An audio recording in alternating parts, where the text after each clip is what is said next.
There are places in history that even the gods forgot to bless, places where prayers reeked of blood and purity was just another word for sacrifice. Ancient Egypt had many such sanctuaries, but none darker than the house of Aset, hidden deep within the city of Thebes, where the priests of the goddess Isis ruled not by mercy but by ritual. They called them the chosen of the moon. Dozens of young girls taken from noble families before their 15th year were promised to the goddess, sealed away to live untouched, untouched by man, untouched by time. Their families offered them willingly, believing they were giving their daughters to the divine, but in truth they were giving them to the dark heart of men. The ritual began at dusk. The air was thick with incense, and the temple echoed with chants older than the pyramids themselves. The priests wore masks of gold and onyx, their faces hidden, for no mortal was pure enough to look upon the wives of the goddess. To the people outside, the ceremony was holy. Inside, it was something else entirely. The chosen virgins were brought into a chamber they called the Hall of Ascension. The walls were lined with hieroglyphs depicting the goddess embracing the sun, symbols of rebirth, purity, and eternal devotion. But beneath those sacred carvings was another language, one that only the high priests could read. It spoke of the offering of the body, a ritual never written in official texts, a ritual meant to ensure that the goddess's favor remained with Egypt.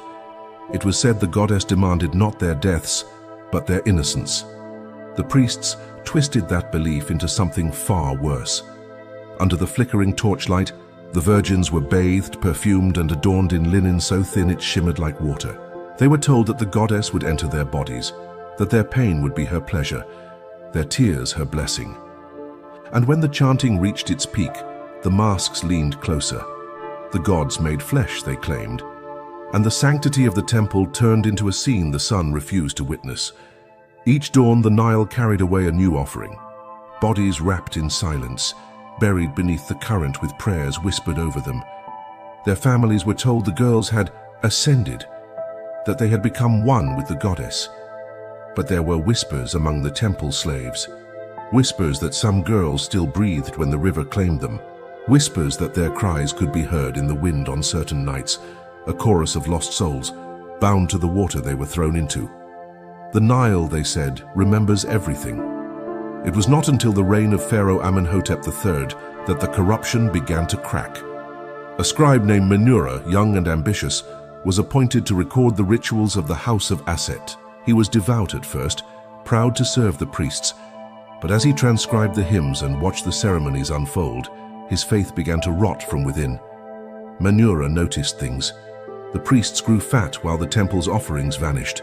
The high priest never left the inner sanctum, except when new virgins arrived.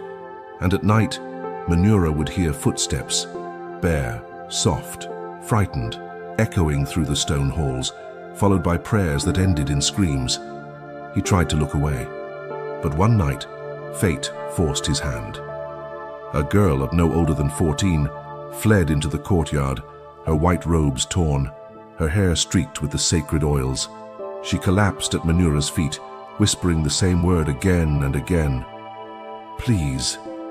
Behind her, 2 masked priests followed in silence. They said she had been touched by the goddess and was now unclean. They dragged her away into the darkness, and Menura never saw her again. The next morning, the Nile was red. That night, Menura began to write a different kind of text. Not a hymn, not a prayer, but a confession. He described everything he had seen, every ritual, every lie. He wrote of the purification rite, how the priests defiled the chosen, then drowned them to wash away their sin. He hid his scroll beneath the floor of his chamber, sealing it with wax and a prayer that one day the truth would be known. But the gods of Egypt were not kind to those who sought the truth. Within a week, Menura fell ill. His skin burned as if by unseen fire. The priests called it divine punishment. He called it justice. Before he died, he whispered to a temple servant, "The goddess we serve is not Isis, it is hunger, it is man." The servant fled that same night. She carried the scroll with her, hidden beneath her robes. No one ever saw her again. Centuries passed. Dynasties rose and fell. The temple of Isis crumbled, swallowed by the sand. but the legend of the Virgins of the Sun endured. Travelers claimed to see pale figures walking the riverbanks under the full moon, women with veiled faces, their feet never touching the ground.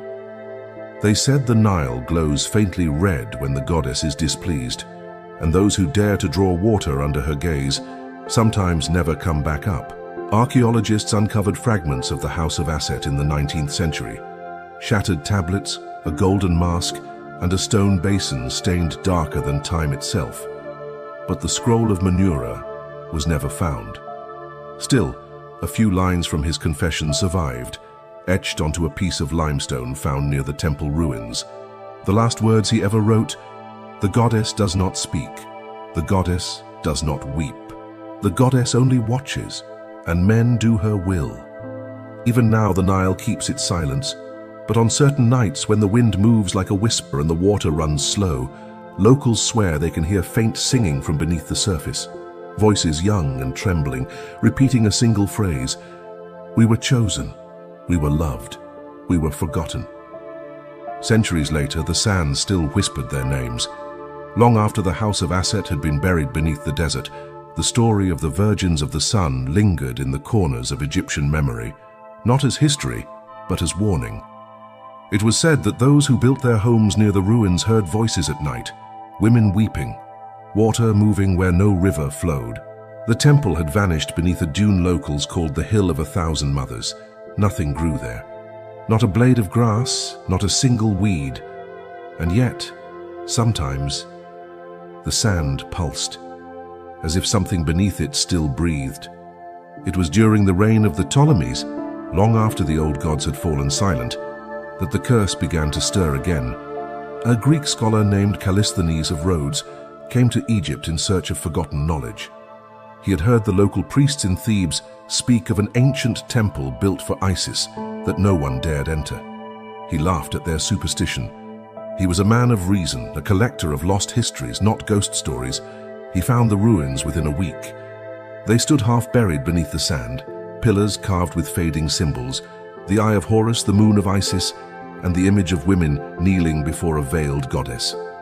Inside, the air was dry and heavy, like the inside of a tomb, and at the heart of it all was a chamber carved from black granite, the same chamber Menura once called the Hall of Ascension. Callisthenes brought torches, servants, and scribes. He began to excavate. For 3 days they uncovered nothing but bones, hundreds of them, small, frail, feminine. Some still had fragments of linen around their necks, twisted like rope. He recorded them carefully, believing he had found a burial ground for priestesses. But on the 4th day, his torchlight revealed something that froze his blood. A wall covered in hieroglyphs, but unlike any he had seen before. The writing was wrong, curved in strange, uneven strokes, as though written by trembling hands. It told no prayers, no praises, only a single message repeated again and again in different forms. The goddess watches. We were her gift. The Nile remembers. At the base of the wall was a sealed stone door. Callisthenes ordered it opened. It took 2 days to break through. Behind it was a staircase leading down, too narrow, too dark. The servants refused to follow, so he went alone. They say he was gone for hours. When he finally emerged, his hair had turned white, and his eyes refused to meet the sun. He ordered the chamber sealed that same night. Then, without a word, he boarded a ship back to Rhodes. On the voyage home, he refused food and sleep. His last entry in his journal read, "The goddess does not forgive. The river is her mouth. We are all drowning." He threw himself overboard 2 nights later. His body was never found. The story might have ended there, just another explorer lost to madness. But the curse had already begun to spread. Those who touched the relics from the House of Aset fell ill. Men went blind, women miscarried, and workers disappeared into the desert, their footprints ending abruptly in the sand. One witness, a priest from Memphis, described what he saw at dawn one morning. The ground beneath the ruins opened like breath, and the wind sang in voices that were not of this world. The locals began to call the place the mouth of Isis. They said it was where the goddess swallowed her sinners. But it wasn't just Egypt that felt her reach. In 1903, a British archaeologist named Dr. Henry Barlow unearthed a golden mask near Thebes. It was exquisite, a female face, serene and perfect, the eyes made of polished onyx. He believed it to be the death mask of an Isis priestess and shipped it to London for display. The day it arrived, the museum curator who opened the crate died of sudden cardiac arrest. His assistant swore she saw the mask's eyes blink.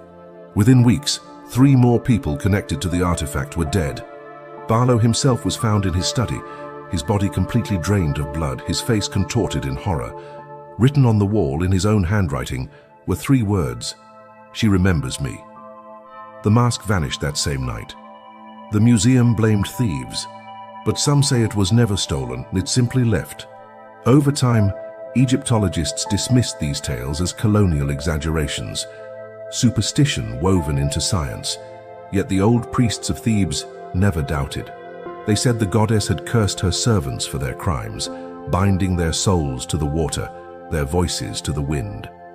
And that every few generations, when men tried to unearth what should have stayed buried, the virgins returned, not for vengeance, but for remembrance. In 1964, a diver exploring the Nile near Luxor found something extraordinary: a sealed stone coffin caught in the riverbed. When brought to the surface, the sarcophagus was marked with a single line of hieroglyphs: "I served her well." Inside was not a body, but a mask identical to Barlow's, eyes of onyx, lips of gold. The diver who opened it began to scream. He claimed to see faces moving beneath the surface of the water, dozens of them staring upward from the depths. He drowned himself 3 days later. His wife said he spent his last night whispering a single phrase in his sleep: "The goddess is still waiting." Legends say that if you stand by the Nile at midnight and whisper the name Aset, the water will ripple even when there's no wind. And if you wait long enough, the reflection that looks back at you won't be your own. Some scholars today believe Menura-East's story was real, that the virgin rituals were based on ancient fertility rites later corrupted by human greed. Others say it was all symbolic, a myth meant to warn against the abuse of sacred power. But there are still locals in Thebes who won't go near the river after sundown. They say the air becomes heavy, like incense, and if you listen carefully, you can hear singing the same hymn the virgins once sang before their final night. The lyrics have never been fully translated, but a fragment survives, carved into the base of an unearthed statue of Isis. "She who births the light must first swallow the dark. In her arms, all sins are washed." Perhaps that is the truest version of the legend. Perhaps the goddess was not the monster, but the mirror, a reflection of human hunger, given divine permission. The temple may have been buried, the priests may have turned to dust, but the curse remains, not in the sand, not in the water, but in memory, in the way men still cloak cruelty in holiness, in the way purity is still demanded, offered, taken. And maybe that is the real punishment, not divine wrath, but remembrance. For in Egypt, the dead are only truly gone when their names are forgotten. And the house of Aset will never be forgotten, because the Nile still remembers, and on nights when the moon is full, and the wind moves across the water like a sigh, some say you can see them walking there, pale figures in linen robes, their eyes shining like onyx under